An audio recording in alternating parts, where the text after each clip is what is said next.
श्री स्वामी समर्थ. प्रिय भक्तांनो, जीवनात कधी सुख येते तर कधी संकटे येतात. कधी आपल्या मनासारखे घडते तर कधी परिस्थिती आपल्या विरोधात उभी राहते. पण लक्षात ठेवा, कठीण काळ हा कायमचा नसतो. तो आपल्याला अधिक मजबूत बनवण्यासाठी आलेला असतो. रात्र कितीही अंधारी असली, कितीही काळी असली तरी त्यामागून सूर्यप्रकाश म्हणजे दिवस येणार आहे. ती जाणार आहे आणि दिवस येणार आहे. त्याचप्रमाणे आकाशामध्ये वारा कितीही सुसाट्याने वाहत असला तरी तो आकाशाची दिशा बदलू शकत नाही. त्याचप्रमाणे आपल्या आयुष्याचे सुद्धा आहे.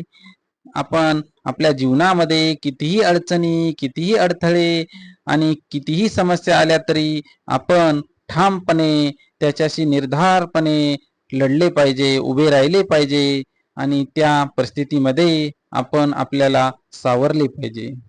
ज्यावेळेस तुम्ही परिस्थिती लढत असतात, ज्यावेळेस तुम्हाला स्वामींची गरज भासेल किंवा स्वामींना असे वाटेल की आता माझ्या भक्ताला माझी गरज आहे, तर स्वामी नक्कीच आपल्याला मदतीला धावून येतील.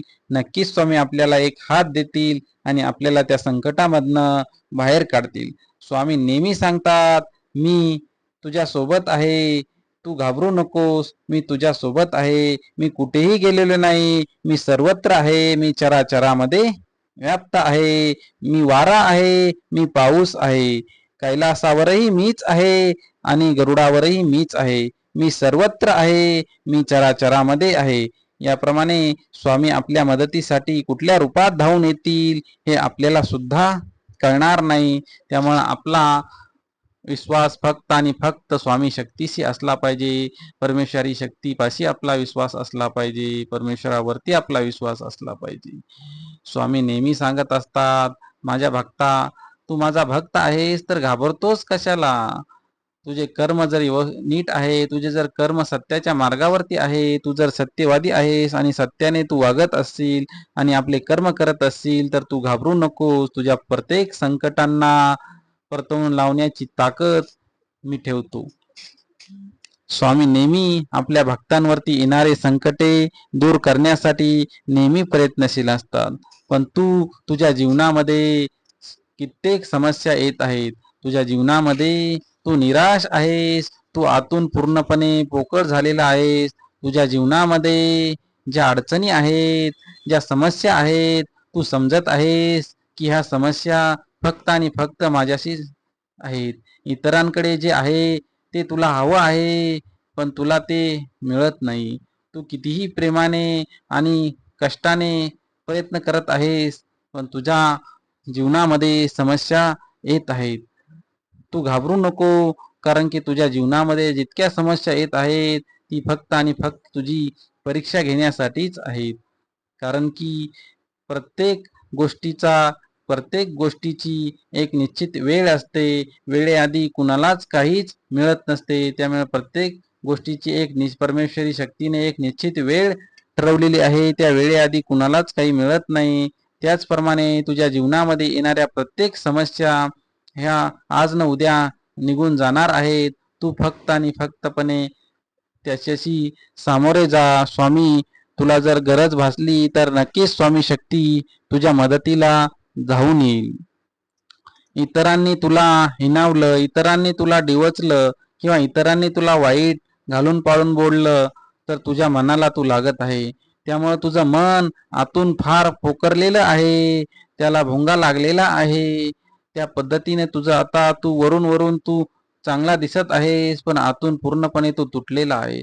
तुझ्या या तुटलेल्या मनाला जोडण्यासाठी स्वामींचा हा दिव्य संदेश आहे की बाळा, तू घाबरू नकोस, मी तुझ्या पाठीशी आहे. बाळा, तू घाबरू नकोस, मी तुझ्या पाठीशी आहे. स्वामींचे हे दिव्य बोल आपण जर ऐकले तर आपल्या मनाला धीर मिळतो. आपल्याला वाटतं की खरंच स्वामींची शक्ती किती आपल्या मनाला लागते आणि स्वामींची ही शक्ती आपल्या मनाला धीर देते. आपल्या मनातील जे विचारांचे वादळ आहे त्याला शांत करण्याचं कार्य स्वामींची ही दिव्य शक्ती करत असते. स्वतःवर विश्वास ठेवा. जेव्हा प्रयत्न करूनही यश मिळत नाही तेव्हा आपल्या माणसाकडून अपेक्षा तुटतात. तेव्हा निराश होऊ नका, कारण तुम्ही जर आपल्या मनाला निराश केलं तर तुम्ही कसे काय पुढे जाल.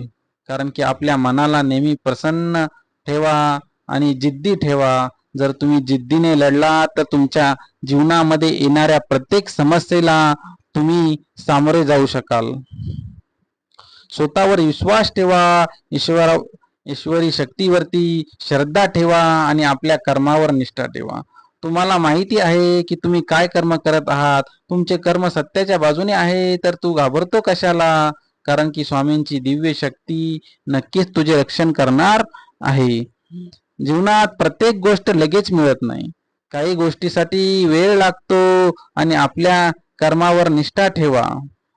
काही गोष्टीसाठी वेळ लागतो, संयम लागतो आणि सतत प्रयत्न करावे लागतात. आपण जर प्रयत्नवादी राहिलो तर जीवनामध्ये आपल्याला यशाच्या शिखरावर जाण्यापासून कोणीच आपल्याला थांबवू शकत नाही.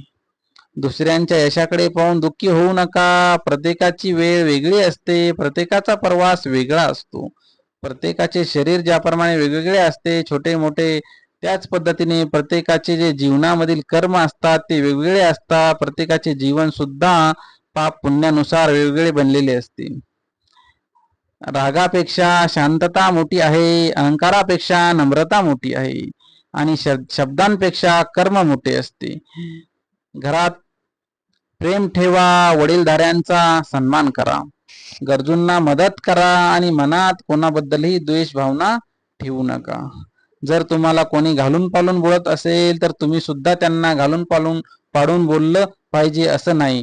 तुम्हाला कोणी काही जरी म्हटलं तरी तुम्ही आपले विचार चांगले ठेवा. प्रत्येकाची संयमाने आणि नम्रतेने वागा.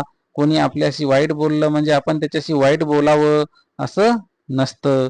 कारण की देव सर्व जाणता आहे. कारण की जर कुणामुळे तुमच्या डोळ्यामध्ये जर अश्रू येत असतील तर त्या प्रत्येक अश्रूचा हिशोब परमेश्वर आज न उद्या त्याच्याकडून घेणार आहे. लक्षात ठेवा, जेव्हा तुम्ही हार मानण्याचा विचार करता तेव्हा कदाचित यश तुमच्या पासून फक्त एका पावलावर असते.